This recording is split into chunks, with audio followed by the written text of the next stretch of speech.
Did you know that the word Semitic is a term that can include people that speak Hebrew, Arabic, Aramaic, the language of Jesus, and other Afro-Asiatic languages?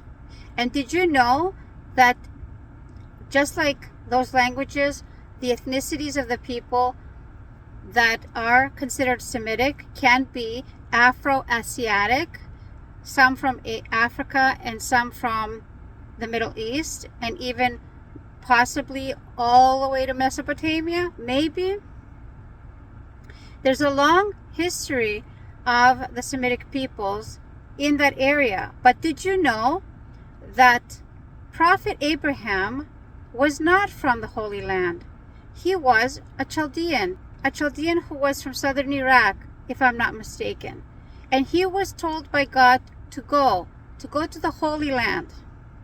Now, as far as I know, Prophet Abraham had more than two sons, but the two primary sons that we hear about a lot are Isaac and Ishmael. Those two sons are the predecessors to the Arabs and the Jews. And FYI, Prophet Abraham was not a Jew. Judaism came afterwards from his children, from his children. Did you know all that?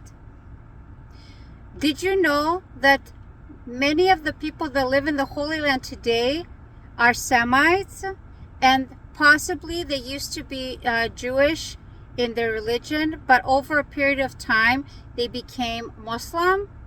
Did you know that? Did you know that Arabs considered the Jews their cousins?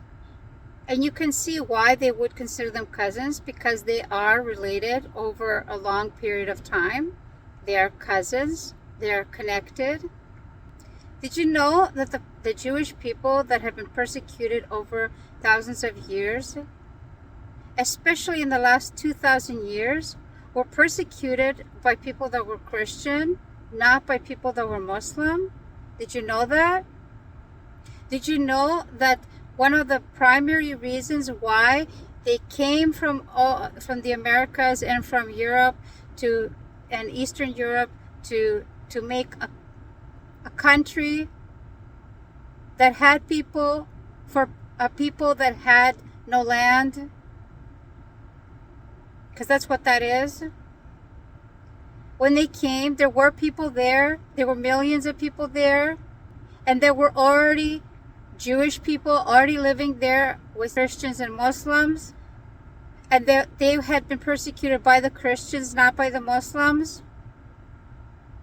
And that there was no enmity between them. They were all cohabitating together until the group of people that came to steal the land started persecuting and killing and doing to them what had been done to them. Do you know that? If it wasn't for the last 75 years, they would still be living, cohabitating, without enmity, without anger, together on the same land. If people had come down there and had bought land or applied for land, they would still be living there. They didn't have to choose to go there and start unaliving people. Did you know that? They could have just been cohabitating together for the last 75 years. There was no reason for anybody to be unalived. Did you know that? Why did the people that were living there have to pay for the people that had caused all the problems to begin with? The Europeans, the Western countries, the countries that didn't want the Jews in their countries, that preferred to send them off to the Middle East. Do you know any of this stuff?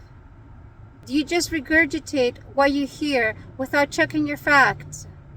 If you are on the fence about what's going on in the Holy Land right now, if you're supporting the genocidal ethnic cleansing state, you're not a good person. At the very least, you are an uneducated, ignorant person.